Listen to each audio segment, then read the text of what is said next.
Hello guys, welcome back to Abu Shaima kitchen YouTube channel. ഞാൻ അലവിക്കുട്ടി. ഇന്ന് നമ്മൾ തയ്യാറാക്കാൻ പോകുന്നത് ഒരു കിടിലൻ കിടക്കാച്ചി ഗാർലിക് സോസ് ആണ്. അൽബേക്കിനൊക്കെ കിട്ടുന്ന അതേ സെയിം ടേസ്റ്റിൽ നിങ്ങൾക്ക് വീട്ടിലുണ്ടാക്കാം. വളരെ കുറഞ്ഞ ഇൻഗ്രീഡിയൻസ് മാത്രം മതി. അപ്പോൾ എല്ലാവരും വീഡിയോ കാണുക. വീഡിയോ കണ്ട് ഇഷ്ടപ്പെടുകയാണെങ്കിൽ ലൈക്ക് ചെയ്യുക, ഷെയർ ചെയ്യുക, കമന്റ് ചെയ്യുക, നമ്മളെ സപ്പോർട്ട് ചെയ്യുക. ഓക്കെ, അതിനായി ഒരു പാൻ അടുപ്പത്ത് വെച്ച് അതിലേക്ക് 5 ടീസ്പൂൺ മൈദപ്പൊടി ഇട്ട് കൊടുക്കുക. സ്റ്റൗ ഓൺ ആക്കരുത്. ഇതുപോലെ വെള്ളം ഒഴിച്ചിട്ട് നന്നായി മിക്സ് ചെയ്യുക. മിക്സ് ചെയ്തതിന് ശേഷം സ്റ്റൗ കത്തിക്കാവുള്ളൂ. അല്ലെങ്കിൽ ആദ്യം തന്നെ ഇതെല്ലാം കൂടെ ഇട്ട് കത്തിച്ചിട്ടുണ്ടെങ്കിൽ എല്ലാം കട്ട പിടിച്ചു പോകും. അപ്പോൾ കുറേശ്ശെ ഇങ്ങനെ ഇളക്കി കട്ടൊക്കെ നന്നായി സെറ്റ് ചെയ്തതിന് ശേഷം നല്ല ലൂസ് ബാറ്റർ ആയാൽ ഇത് തീ കൊടുക്കാവുള്ളൂ. സ്റ്റൗ കത്തിക്കാവുള്ളൂ. കണ്ടോ, ഇതുപോലെ കത്തിക്കാവുള്ളൂ. അല്ലെങ്കിൽ അതിന് മുന്നേ കത്തിച്ച് എല്ലാം കൂടെ ഇട്ട് കഴിഞ്ഞിട്ടുണ്ടല്ലോ, അൽബേക്കൊക്കെ പറയും കുൽബേക്കായി മാറും. അപ്പോൾ അതുകൊണ്ട് നിങ്ങൾ പ്രത്യേകം ശ്രദ്ധിക്കേണ്ടതാണ്.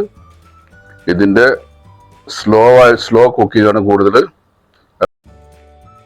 ഇത് കൈവിടാതെ ഇളക്കിക്കൊണ്ടിരിക്കണം, അല്ലെങ്കിൽ നമ്മൾ ഉദ്ദേശിച്ചൊരു ഫലം ഇതിന് ലഭിക്കില്ല. അപ്പോൾ അതുകൊണ്ട് തന്നെ നിങ്ങൾ വളരെ സ്ലോ ആയിട്ട് ഇത് കുക്ക് ചെയ്യാൻ ശ്രമിക്കാവുള്ളൂ. തീ കൂട്ടിയിട്ടിട്ട് കുക്ക് ചെയ്യാൻ ഒരിക്കലും ശ്രമിക്കരുത്. അപ്പോൾ ഇത് എല്ലാം കൂടെ കോളായി പോകും. അപ്പോൾ നമ്മുടെ മൈദാമാവൊക്കെ ഏതാണ്ട് കട്ടി പിടിച്ച് വന്നിട്ടുണ്ട്. ഇപ്പോൾ മൈദാമാവൊക്കെ ഈ കോലത്തിലായി കിട്ടണം. ഈ കോലത്തിലായി കിട്ടിയിട്ടുണ്ട്. എന്നതിന് ശേഷം ഇതെല്ലാം എടുത്ത് ഒരു മിക്സിയിലേക്ക് ഇട്ടതിന് ശേഷം നന്നായി ഒന്ന് അടിച്ചു കൊടുക്കുക. അത് അപ്പോൾ നമ്മൾ ഈ വേവിച്ച മൈദ ഈ മിക്സിയിലേക്ക് മാറ്റിയിട്ടുണ്ട്. ഇനി അതിലേക്ക് 1 കപ്പ് പാലൊഴിക്കുക. 1 കൈ വെളുത്തുള്ളിയും കൂടെ ചേർത്ത് കൊടുക്കുക. എന്നതിന് ശേഷം നന്നായി അടിച്ചെടുക്കുക. എന്നതിന് ശേഷം അടുത്ത ഘട്ടം അതിലേക്ക് ഒരു 1/4 കപ്പ് ചെറുനാരങ്ങ നീര്, 1 കപ്പ് ഓയിൽ എല്ലാം ചേർത്തിട്ട് വീണ്ടും ഒന്നുകൂടെ അടിച്ചെടുക്കുക. ഇനി ഇത് ഉപ്പ് പാകത്തിന് ഇട്ട് കൊടുക്കുക. എന്നതിന് ശേഷം നന്നായി അടിച്ചെടുക്കുക.